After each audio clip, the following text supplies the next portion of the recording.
Hey everyone, good morning, नमस्ते, राधे राधे। कैसे हैं आप सभी? आई होप आप सब बहुत अच्छे होंगे और मैं भी अच्छी हूँ। तो चलिए गाइस, आज की वीडियो स्टार्ट करते हैं। मॉर्निंग के 6:15 हो रहे हैं, 6:15। और सुबह का जो मौसम होता है वो बहुत ही प्यारा और सुंदर होता है, क्योंकि सुबह मॉर्निंग में जो सकारात्मक ऊर्जा होती है ना, वो हमें बाहर से ही मिलती है। तो बस इसलिए ही सुबह होते ही पहले बाहर मैं जाके अपनी थोड़ी बहुत एक्सरसाइज कर लेती हूँ। उसके बाद दूध दूध निकालना और उसके बाद ही मेरे अंदर के काम होते हैं। तो आजकल तो बच्चों की छुट्टी है, मतलब ध्रुव की छुट्टी है, क्योंकि उसके एग्ज़ाम ख़त्म हुए ना, तो 2-4 दिन के बीच में छुट्टियां पड़ती है। तो बस वही छुट्टियां हैं। और जब स्कूल स्टार्ट होंगे तो फिर सुबह जल्दी उठना पड़ता है। और बच्चों के मतलब 5:30 बजे उठती हूँ, तो उससे आधा घंटा और जल्दी उठना पड़ता है, तो 5 बजे तक मैं उठ जाती हूँ। तो बस आजकल बच्चों को छुट्टी है, तो उस दिन थोड़ा आधा घंटा लेट हो ही जाता है, क्योंकि हमें पता रहता है स्कूल नहीं जाना है बच्चों ने, तो आराम से सोए रहते हैं। तो बस इसलिए आधा घंटा थोड़ा लेट हो ही जाता है, पर फिर भी अपना सुबह टाइम से उठना ही पड़ता है। और क्योंकि काम ही इतने होते हैं, अंदर बाहर दोनों तरफ संभालना पड़ता है। तो बस यहाँ पे सुबह के जो काम होते हैं वो मैं जैसे मुझे लगता है उस हिसाब से मैं निपटाती रहती हूँ। तो बस यहाँ पे जो छोटी मोटी हमारी क्लीनिंग होती है ना, उसे करना बहुत ज़रूरी है। और जो ऐसे दराजों के अंदर सामान होता है वो काफ़ी फैल जाता है, तो उनको अच्छे से ऑर्गेनाइज़ करना भी बहुत ज़रूरी है। तो जैसे कि आप सभी को पता है, दिवाली आने वाली है और थोड़ी थोड़ी सफाई हमें करते रहना चाहिए। और जहाँ ज़्यादा सामान इकट्ठा होता हो, जैसे कि ये मेरी ड्रेसिंग शीशा है, इसके जो दराज हैं, या फिर आप इसको बॉक्स भी बोल सकते हैं, तो इनके अंदर सामान हम लोग रखते हैं ना, तो वो फैल जाते हैं बार बार। तो उनको बार बार ठीक करना पड़ता है, नहीं तो वो बहुत ही ज़्यादा इतने ज़्यादा बिखर जाते हैं कि जो चाहिए होता है ना, वो मिलता ही नहीं है। तो बस पहले इस बॉक्स को मैं अच्छे से साफ़ कर लूँगी और उसके बाद इसमें सामान अच्छे से ऑर्गेनाइज़ करूँगी। तो इसमें जो मैंने आपको अपने गले के सेट दिखाए थे, एक मेरी छोटी सिस्टर ने दे रखा है और अभी जस्ट ही वो लाए थे। और जितने भी मेरे यहाँ पे सेट रखे हुए हैं या फिर इयर रिंग्स रखे हैं, उनके लिए भी मैंने अलग अलग बॉक्स बना रखे हैं, क्योंकि अगर उन्हें एक साथ रखो ना, तो सब एक दूसरे पे चिपक से जाते हैं और ख़राब हो जाते हैं। तो बस जो भी मुझे लगता है कि सामान सही है, फेंकने से अच्छा मेरा अच्छा ऑर्गेनाइज़र बन जाएगा, तो मैं उनका अच्छे से यूज करती हूँ। तो बस यहाँ पे अपने सेट जो गले के थे, इयर रिंग्स थे, वो सब लगा दिए हैं। और साइड में जो सामान होता है घर का या मेडिसिन है, तो उनको एक साइड पे लगा दूँगी, क्योंकि जो ऐसे सामान होते हैं छोटे मोटे, वो मेरे ही घर में नहीं, सभी के घर में मिलेंगे आपको। पर उनको अच्छे से रखना, अच्छे से ऑर्गेनाइज़ करके रखना, वो सबसे बड़ी बात है कि हम किस तरीके से अपने घर को या छोटे मोटे सामानों को ऑर्गेनाइज़ करके रखते हैं। तब जाके जो चीज़ हमें चाहिए होती है वो आराम से मिल जाती है। तो चलिए, बॉक्स तो मेरा साफ़ हो गया है और बन के रेडी भी हो गया है। तो उसके बाद मुझे सफाई करनी थी बच्चों का जो स्टडी टेबल है उसकी, क्योंकि आप स्टडी टेबल की हालत देख सकते हैं कि बच्चों ने बुक्स जो रखी है ना, वो मतलब इधर से उधर हो जाती है। और काफ़ी ज़्यादा मतलब जो बुक्स नहीं भी थी, वो भी बच्चों ने बहुत ज़्यादा भर दी थी। तो सबसे पहले पूरे टेबल में अच्छे से कपड़ा मार दूँगी, साफ़ कर दूँगी, ताकि जो धूल भी है वो भी अच्छे से क्लीन हो जाएगी। और जो बुक्स बच्चों की जो मतलब आजकल यूज़ हो रही है, उन्हें स्टडी टेबल के ऊपर रख दूँगी, क्योंकि टेबल के नीचे बच्चों ने सारी बुक्स रखी है और जो उन्हें चाहिए वो मिलती नहीं है। तो बस देख देख के चेक कर रही थी कि कौन सी बुक चाहिए। और मतलब इतनी ज़्यादा बुक्स हो गई थी बच्चों की यहाँ पे, तो पता ही नहीं चल रहा था कौन से काम की है कौन सी नहीं है। और कुछ ये शादी के कार्ड भी थे जो अभी अक्टूबर में हैं, तो फ़िलहाल वो मैंने संभाल के रख दिए थे, क्योंकि अभी वो एक्सपायर नहीं हो रखे थे। तो जो मिडिल क्लास फैमिली से होते हैं ना, हाउसवाइफ, उनके घर इसी तरीके से रहते हैं, पर उनको बार बार हम अच्छे से ऑर्गेनाइज और साफ़ सुथरा रख करके रखें ना, तो घर छोटा भी होता है तो वो भी सुंदर लगता है। तो इसलिए कोशिश करें ज़्यादा से ज़्यादा जो भी सामान है आपको चाहिए वही घर पे रखें, अदरवाइज़ जो भी वैसा सामान है उनको हटा दें। और घर को ज़्यादा फैला के ना रखें, क्योंकि जब घर फैला रहता है ना, तो घर बिल्कुल भी अच्छा नहीं दिखता है। इसलिए समय समय पर सामान को समेटते रहें और जो ज़रूरत का सामान होता है उनको ही रखें, नहीं तो अदरवाइज़ उनको हटा दें। तो बस यहाँ पे जितनी भी बच्चों की बुक्स थी, जो मुझे लगा जो कि बच्चों की हैं, उनको रखा है। और जो नहीं चाहिए था वो मैंने साइड में रख दिए हैं, और जब ध्रुव आएगा उससे पूछूंगी, तब जाके उन्हें रखूँगी। तो बस यहाँ पे स्टडी टेबल भी अच्छे से क्लीन हो गया है, बिल्कुल साफ़ सुथरा हो गया है।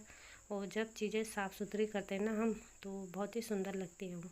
तो बस यहाँ पे जो छोटी मोटी क्लीनिंग थी वो मैंने अच्छे से कर दी है। और उसके बाद सीधा आई हूँ किचन में। तो जब हम ब्रेकफास्ट कर लेते हैं उसके बाद किचन की हालत ऐसी रहती है जैसे कि पूरा किचन इतना फैला रहता है ना कि देख के ही मन करता है कि कैसे समेटें और कैसे करें। तो किचन को समेटने का आसान तरीका यही है कि पहले जो सामान हमें काउंटर टॉप में रखा हुआ है उनको साइड करें, और जो धोने वाले बर्तन हैं उनको सिंक में रख दें, और जो हमने सब फूड बनाया था उसको बर्तनों को खाली करके सिंक में रख दें। उसके बाद ही जब हमारा काउंटर टॉप खाली हो जाएगा तो उसके बाद अपनी क्लीनिंग स्टार्ट कर दें। तो सबसे पहले जो क्लीनिंग है वो मैं अपने गैस की करूँगी, क्योंकि गैस में जितना भी फूड गिरा होता है या चाय वाय गिरी होती है वो अच्छे से साफ़ करनी ज़रूरी होती है, नहीं तो गैस चिपचिपा ज़्यादा हो जाती है जिससे सफाई करने में ज़्यादा दिक्कत होती है और ज़्यादा टाइम भी लगता है। वैसे तो सबका अपना अपना तरीका है काम करने का, और जिसको जैसे सहूलियत लगती है वो उसी तरीके से काम करता है। फिर भी मैं अपनी जो वीडियो होती है वो आपके साथ शेयर करती हूँ, अपना डेली रूटीन, क्योंकि जो भी जितनी भी हाउसवाइफ है वो मुझसे इंस्पायर हो, वो मुझे भी अच्छा लगेगा, और आपको कुछ मोटिवेशन मिलती है तो मुझे भी अच्छा लगेगा। तो चलिए यहाँ पे किचन में काउंटर टॉप में जितना भी सामान था वो मैंने रख दिया है जहाँ पे मतलब उनकी जगह है।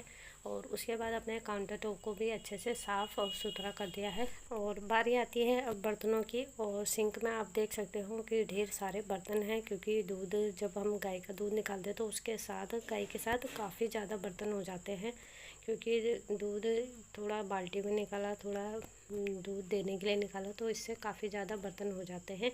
तो बस कंडे में जितने बर्तन थे पहले स्टैंड में लगा दिए हैं मैंने, और उसके बाद आराम से बर्तन धो लेंगे, क्योंकि सिंक में ज़्यादा बर्तन है तो उनको मैं इस तरीके से धोती हूँ कि जो बड़े बर्तन होते हैं पहले उनको धो के साइड करती रहती हूँ, उसके बाद ही बर्तन छोटे बर्तन भी धोती हूँ।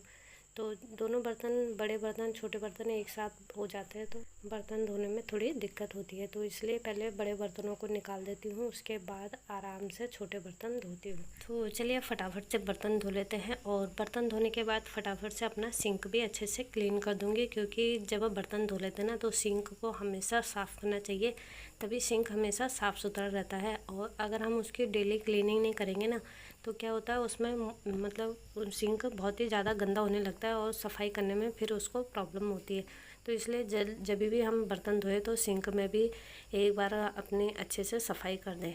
और डीप क्लीनिंग तो हमें हफ्ते में एक बार ज़रूर करनी चाहिए सिंक की, जिससे क्या होता है कि सिंक से स्मेल नहीं आती है और सिंक हमेशा चमकता रहता है। तो चलिए यहाँ पे मैंने जो बड़े बर्तन हैं वो पहले धो दिए थे तो वो अच्छे से सूख गए हैं, उनको मैंने नीचे लगा दिया है, और उसके बाद छोटे बर्तन भी अच्छे से वॉश कर दिए थे। और अब सिंक की भी अच्छे से सफाई कर दूँगी ताकि सिंक भी साफ़ सुथरा रहे। और उसके बाद में जो मेरा किचन का कपड़ा होता है ना उसको भी मैं साफ़ करके अच्छे से सुखा देने के लिए यहाँ पे रख देती हूँ, ताकि जब भी मुझे दिन में या रात में हमेशा ये कपड़ा रेडी मिले। तो चलिए यहाँ पे मेरे पूरे किचन की अच्छे से क्लीनिंग हो गई है, और बारी आती है पोछा लगाने की। जब घर का सारा काम हो जाता है ना उसके बाद ही पोछा लगाने में मज़ा आता है, क्योंकि जब घर की सफाई पूरी तरीके से करनी है तो लास्ट पोछा ही होता है जो घर को बिल्कुल चमका के रखता है, फर्श को। तो बस यहाँ पे अगर पोछा लगाना होता है तो जब घर में कोई नहीं रहता है ना, और पोछा आराम से लग जाता है, क्योंकि जब कोई घर में बच्चे या फिर हस्बैंड रहते हैं तो वो इधर से उधर जाते रहते हैं तो पैरों के छाप पड़ते हैं, जिस वजह से थोड़ा सा प्रॉब्लम होता है। तो जब घर में कोई नहीं रहता तो उस दिन पोछा लगाने में आसानी हो जाती है, और जल्दी मतलब पोछा भी लग जाता है, क्योंकि जब हम किचकिच नहीं करते ना ज़्यादा तो उससे क्या होता है कि पोछा जल्दी ही लगता है। और लास्ट में पोछा इसलिए भी लगाना चाहिए क्योंकि जब घर को टचअप देना होता है ना पूरे घर की क्लीनिंग का, तो वो पोछा ही है जो घर को टचअप देता है। तो बस यहाँ पे पूरे घर में मैंने पोछा भी लगा दिया है, और अब फटाफट से ये पोछा भी धोने के लिए रखूँगी। तो उसके बाद मैं नहाने धोने चली गई थी और कपड़े भी साथ ही साथ धो के आ गई थी, और ये पोछा भी ले गई थी, तो बस पोछा भी धो दिया है मैंने। क्योंकि जो ये डंडे वाला पोछा होता है ना, ये जब तक हाथ से ब्रश से साफ़ नहीं करो तब तक साफ़ नहीं होता है। तो बस इसको मैंने ब्रश से अच्छे से साफ़ किया, और इसको धूप में सुखाने के लिए रख दूँगी, क्योंकि अगर ये पोछा गीला ही रहेगा ना तो क्या होता है कि स्मेल आने लगती है पोछे में। तो इसलिए मैं इसको हमेशा पोछा लगाने के बाद जो मेरे कपड़े धोने वाला साबुन होता है उससे और ब्रश से अच्छे से रगड़ती हूँ, उसके बाद ही ये साफ़ होता है। तो उसका जो पोछा होता है वो निकल भी जाता है, तो उसको अलग से वॉश करती हूँ। और डंडे को धो के बाहर सुखा दिया है, पोछे को भी अच्छे से बैक साइड की तरफ सुखाया ताकि धूप सीधा पड़ेगी। और यहाँ पे जितने भी कपड़े थे वो भी मैंने साथ ही साथ धो दिए हैं। तो आज मुझे बाल नहीं धोने थे, इसलिए मैं फटाफट से नहा गई थी। तो चलिए यहाँ पे कपड़े डाल दिए हैं, उसके बाद आई हूँ सीधा अंदर। और कब बाल जब नहाते हैं ना तो उसके बाद बाल थोड़े साइड से पीछे से गीले हो जाते हैं, तो क्या होता है बालों से कंघी करना मुश्किल होता है। तो इसलिए जैसे ही नहा के आती हूँ फटाफट से बालों को कॉम्ब कर लेती हूँ, क्योंकि बाल उलझे ना। तो बाद में अगर बाल उलझते ना तो दिक्कत होती है बहुत ज़्यादा उन्हें सुलझाने में। तो बस यहाँ पे बाल सुलझाने थे तो मैंने सोचा बाहर जाके ही सुलझाती हूँ, नहीं तो अंदर बाल बहुत ज़्यादा टूट जाते हैं। और उससे क्या होता है फिर झाड़ू पोछा करो ना तो पोछे में सारे बाल चिपक जाते हैं। तो इसलिए जब भी कॉम्ब करना होता है तो बाहर ही आती हूँ, बालकनी में या फिर बरामदे में। तो चलिए गाइस अपने बालों को सुलझा लेती हूँ, क्योंकि लंबे बाल जो होते हैं ना उनको सुलझाने में थोड़ा सा टाइम लगता है। तो आज की वीडियो यहीं पे एंड करती हूँ। और अगर आपको मेरी वीडियो थोड़ी सी पसंद आए तो लाइक शेयर और सब्सक्राइब करना बिल्कुल ना भूलें। मिलते हैं नेक्स्ट वीडियो के साथ, तब तक के लिए बाय बाय, टेक केयर।